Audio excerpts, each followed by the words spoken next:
Il y a 26 mois qu'il a eu cet accident, Dimitri n'a toujours pas fait le deuil de son pied.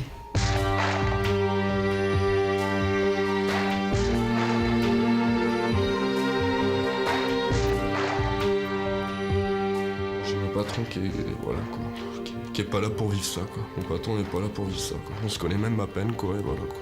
Je travaille pour lui, mais lui me connaît pas. Le 13 novembre 2002, Dimitri est victime d'un terrible accident sur son lieu de travail. Son patron est déclaré responsable. Amputé d'un pied, Dimitri n'a jamais été indemnisé. Pour la première fois depuis 2 ans, il revient en caméra cachée dans cette entreprise et il n'a rien oublié de ce drame. C'est ce genre de barre que j'ai prise sur le pied, celle-là, même un peu plus grosse que celle-là, l'équivalent de un peu plus d'1,5 tonne. Quand je vois les barres, ça me fait des flashs, quoi. Je revois l'accident, je revois les pompiers qui rentrent dans les portes, là, qui rentrent à travers l'usine, qui viennent directement sur place. Et ouais, tout se remet dans ma mémoire, quoi. Ce 13 novembre 2002, comme tous les jours depuis 4 ans, Dimitri est à son poste de travail. Il manipule ces barres de métal. Elles pèsent 1,5 tonnes, des barres qui reposent sur de simples tréteaux en bois. Ce jour-là, l'un des tréteaux cède. La barre tombe de tout son poids sur le pied de Dimitri. Il sera amputé quelques jours plus tard. Un accident qui aurait dû être évité.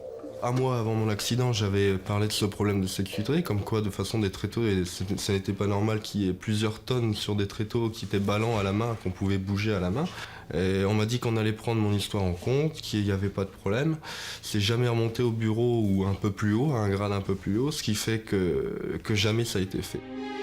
À l'époque, Dimitri n'est pas le seul à se plaindre de ses problèmes de sécurité. Pour preuve, les propos édifiants de ses 2 employés. Ils témoignent à visage caché car ils travaillent toujours dans cette entreprise. Eux ont eu plus de chance, ils n'ont jamais été blessés. Sur les machines, on était exposés à des risques, notamment les risques que monsieur Dimitri a connus. Les barres, des fois, tombaient des tréteaux. À chaque fois, on pouvait se couper, par exemple, un doigt, ou se faire écraser un doigt, ou se faire écraser un pied.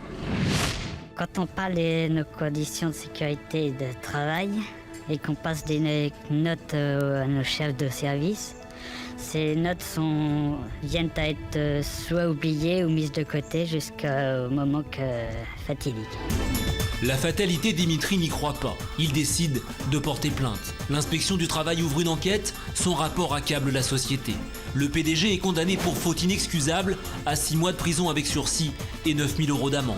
En appel, il échappe de peu à la prison. Pourtant, il s'estime innocent et décide de se pourvoir en cassation. Condamné à 2 reprises, ce PDG n'a jamais fait le moindre geste pour Dimitri. Ça fait à peu près 2 ans et demi et j'ai pas reçu 1 € en ce qui concerne mon accident, quoi. Avec aucune lettre, aucun coup de téléphone en m'indiquant que l'histoire va bientôt être classée, ou avec une petite aide derrière pour un reclassement, je n'ai rien reçu du tout. Je suis plus à la société et c'est fini pour moi, quoi. Licencié faute de reclassement, Dimitri doit faire vivre sa famille avec 780 € par mois. Une somme qui n'est pas versée par son ex-employeur mais par la sécurité sociale. Car à ce jour, le PDG use et utilise tous les recours à sa disposition. Tant que la justice n'aura pas tranché, hors de question pour lui de verser le moindre centime, pas même une provision. Difficile à admettre lorsque l'on travaille pour une entreprise dotée d'un capital de plus de 7 millions d'euros. À l'époque, j'avais que 24 ans, j'en ai 26 et je sais qu'en 2 ans de temps, il faut quelques années, je pense, quand même, pour se réadapter. J'ai des douleurs tous les jours, par le froid, par le temps, tout ce qui se concerne. Je peux marcher, mais je peux pas rester vraiment debout tout le temps. Et voilà, quoi. C'est très dur à vivre, quoi. Depuis cet accident, Dimitri n'est plus le même. Opéré 4 fois du pied, ouvert sur tout le corps pour une greffe, puis finalement amputé, il a perdu goût à la vie. Durant 1 an, lourdement appareillé, il s'enferme chez lui. Aujourd'hui, malgré sa prothèse, Dimitri n'accepte toujours pas son corps. En fait, c'est une prothèse, c'est une finition de pied, quoi. C'est une finition de pied, c'est-à-dire que mon pied s'arrête là. Et j'ai juste l'avant du pied qui est malléable. Et bon, grâce à ça, je peux remettre quand même des chaussures. Mais chaque matin, je suis obligé de...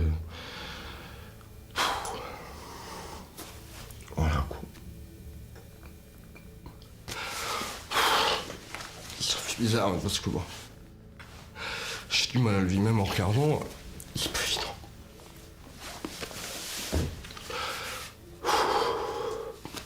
Et tous les matins, la même chose. Qu'il manque quelque chose ou voilà. Dimitri n'est pas le seul à souffrir de cette situation. Sa mère, Martine, ainsi que sa femme Stéphanie affrontent chaque jour cette dure réalité, celle d'un patron peu préoccupé par leur situation. Le PDG de l'entreprise ne m'a jamais téléphoné pour prendre des nouvelles de mon fils. Il a fait appeler son bras droit, mais lui, personnellement, il ne s'est jamais intéressé à mon fils. Il ne pense pas à nous, à ce qu'on a vécu. Lui, tous les jours, en fait, pour lui, c'est l'argent qui se met dans les poches, quoi. Et pour Dimitri, c'est son appareillage qui se met tous les jours, quoi. Donc lui, il ne voit pas tout ça. Et c'est pour ça, c'est ça qui est le plus dur à supporter, quoi. C'est de voir qu'on est tout petit et que lui, il est vraiment au-dessus, quoi, au-dessus de nous. Et ça, il le sait. Je trouve ça inadmissible, quoi. Il a quand même travaillé, s'est donné dans la société. Et aujourd'hui, j'ai l'impression que mon fils, c'est un bon à rien. Il a perdu son pied, donc il est plus capable de travailler. Et voilà. Dimitri est fermement décidé à montrer à son ex-patron qu'il est encore capable de se faire entendre. Équipé d'une caméra cachée, il se rend accompagné de sa mère au siège de l'entreprise. Il est temps, selon lui, que ce PDG assume ses responsabilités. Alors, monsieur ne peut pas vous recevoir, mais il dit que par contre, vous pourriez peut-être demander voir avec monsieur. Le PDG est trop occupé. C'est donc son adjoint qui les reçoit, un homme qui apparemment ne comprend pas la raison de leur présence. Est-ce que ici, monsieur s'intéresse à mon fils? Il s'y intéresse pas du tout. Hein. Est-ce qu'il se dit dans sa tête comment vit Dimitri actuellement? Non, mon fils, il a travaillé quand même pour la société. Aujourd'hui, mon fils a perdu un pied. Monsieur lui, il a encore ses 2 pieds, il a cette chance-là. Mais on ne regarde pas l'avenir de mon enfant. C'est vous qui introduisez l'affaire en justice. Et maintenant, vous venez nous voir en disant est-ce qu'on peut négocier quelque chose? Ah non, je ne demande pas de négocier. C'est la justice. C'est pas nous. On a l'intention de... On a l'intention de rien du tout. On a l'intention de rien du tout. On a l'intention d'enlever cette dénomination de faute inexcusable, c'est tout. Rien à espérer donc avant que la justice ne se prononce. Quant à une éventuelle provision versée par l'assurance de l'entreprise, mieux vaut ne pas y songer, car écoutez bien. Vous avez bien une assurance sinon pour non. Vous m'aviez dit que vous y avait... Les jeunes ouvriers ne sont pas assurés, c'est la sécurité sociale. La sécurité sociale, bien dans le cadre central. On a une assurance si quelqu'un qui n'est pas de la société se promène dans le tunnel et qu'il arrive exactement comme chez vous, si on peut faire qui tombe, c'est tout. Et oui, cette multinationale ne serait donc pas assurée en cas d'accident de ses salariés. Soit notre homme ignore ce qu'il risque, soit il tente un énorme coup de bluff. Quoi qu'il en soit, Dimitri n'a plus les moyens d'assumer une procédure longue et coûteuse. Une réalité que ce PDG ignore certainement, tout comme il ignore à coup sûr les souffrances quotidiennes de Dimitri. C'est tous les jours des douleurs,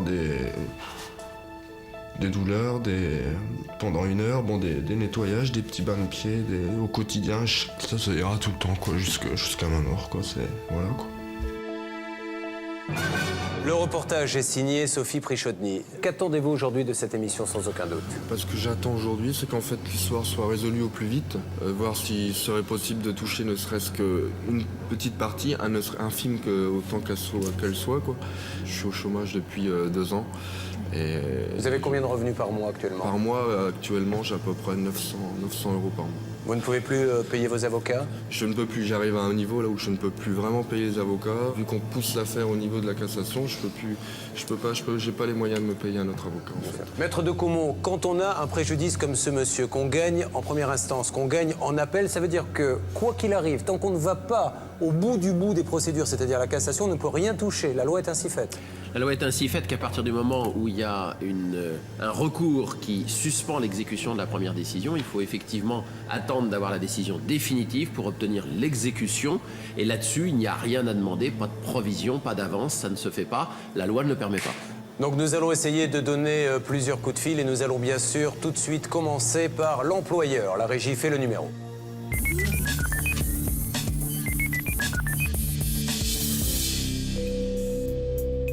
Allô? Allô, oui, bonjour. Oui, monsieur. Oui. Oui, je vous écoute. D'accord, merci. Je vous appelle pour savoir, en fait, j'ai reçu du courrier comme quoi une procédure allait s'entamer, vous refaites appel, comme quand on repassait à la cour de cassation, au tribunal de cassation. Donc je voudrais vous poser une question aujourd'hui, ce serait pour savoir, vous en fait, vous n'admettez pas vos torts? Oui, je vous ai répondu déjà à ça, et si on fait appel, c'est qu'on ne reconnaît pas la faute inexcusable. La faute inexcusable, voilà, d'accord. Ouais. Donc vous reconnaissez que, en fait, c'est de ma faute. Attendez, on dit qu'il n'y a pas de faute inexcusable, d'éléments intentionnels de la part de l'employeur, c'est tout. Est-ce que vous êtes assuré pour vos ouvriers? Et à quel titre? Si vous voulez, vous êtes couvert par la sécurité sociale. Et vous êtes assuré au titre de la responsabilité civile sur les dommages arrivant dans l'atelier à des personnes qui ne font pas partie de l'entreprise. C'est exactement ce que je vous ai dit la semaine dernière. D'accord. Monsieur, excusez-moi de vous déranger, je suis à côté de ce monsieur à qui vous venez de parler. Oui. Je suis Julien Courbet de l'émission Sans aucun doute sur TF1. Vous m'excuserez, là, je suis occupé. Vous pourrez me rappeler plus tard. À quelle heure voulez-vous que je vous rappelle, monsieur? Dans l'après-midi. D'accord. Merci. Je vous remercie. Nous allons attendre le début de l'après-midi pour avoir l'ex-employeur de Dimitri en ligne. À l'heure dite, nous rappelons. La régie fait le numéro.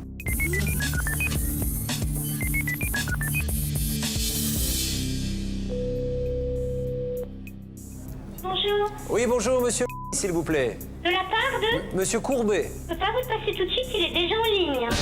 Dans un instant, l'équipe de Sans aucun doute va se mobiliser autour de Dimitri afin de l'aider dans l'épreuve qu'il traverse. Mais notre interlocuteur n'est pas vraiment disponible. Il n'a pas le droit lui-même de contacter l'entreprise où il a eu un accident? Non, exactement. Comment allons-nous parvenir à aider Dimitri? La suite de notre enquête dans un instant, dans Sans aucun doute.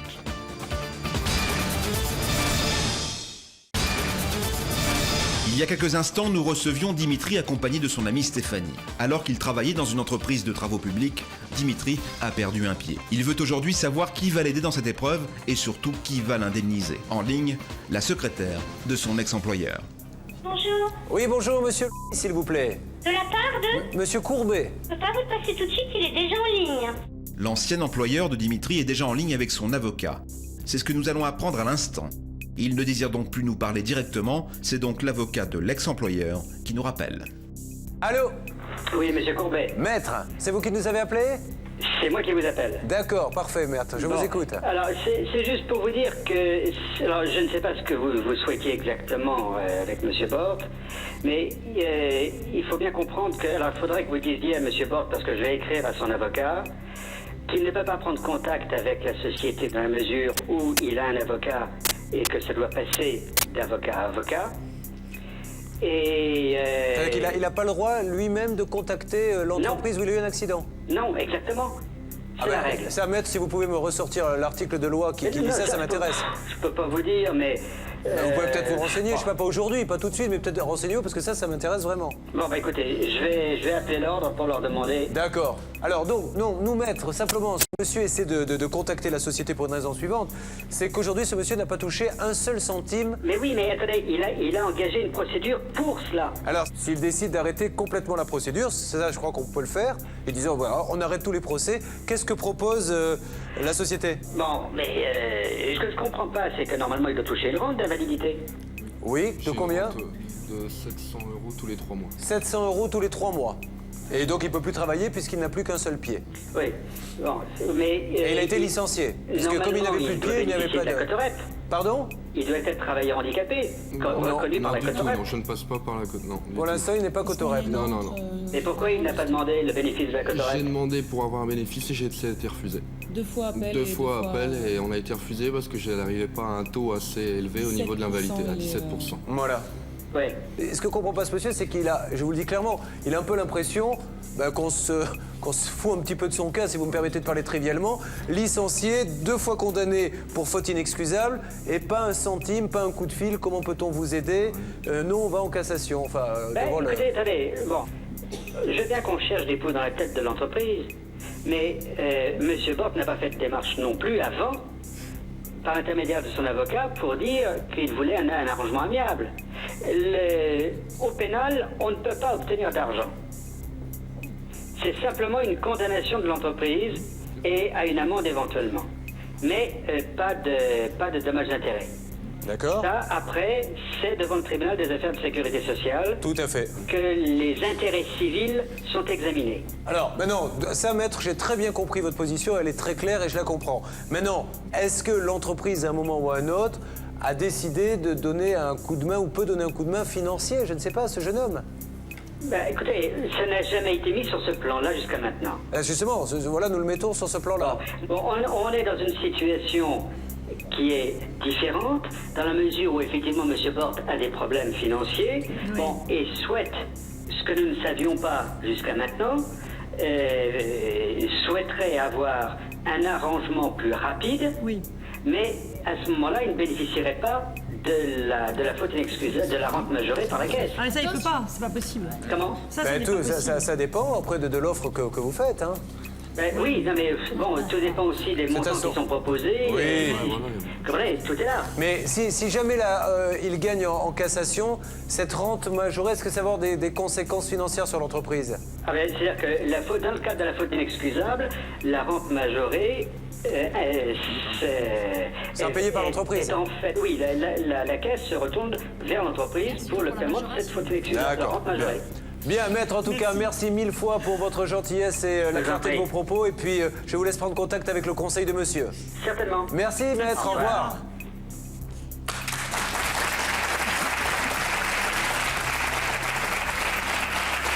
Alors, encore une fois, il n'y a qu'une seule personne, en tout cas deux, qui vont décider du sort de monsieur, c'est lui-même et son avocat.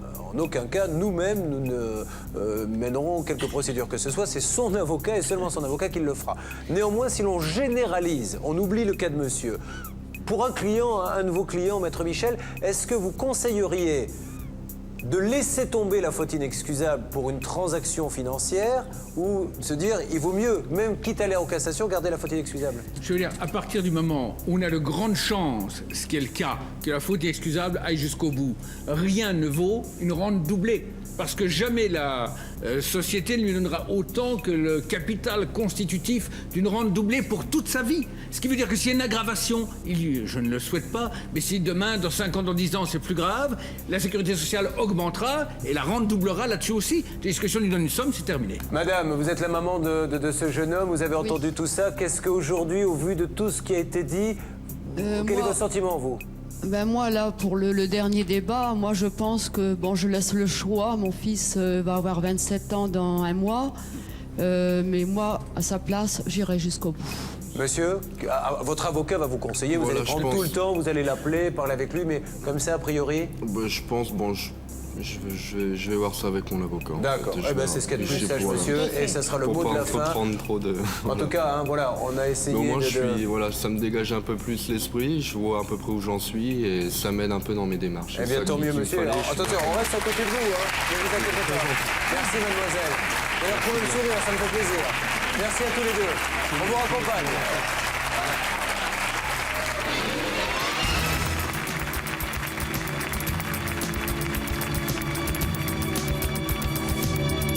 Mon histoire va avancer un peu plus vite grâce à l'émission sans aucun doute. Et je suis bien content, quoi. Je suis bien content d'avoir participé et je me sens beaucoup plus fort. Merci beaucoup. Merci à tout le monde surtout. C'est vraiment très contente. Bon boulot.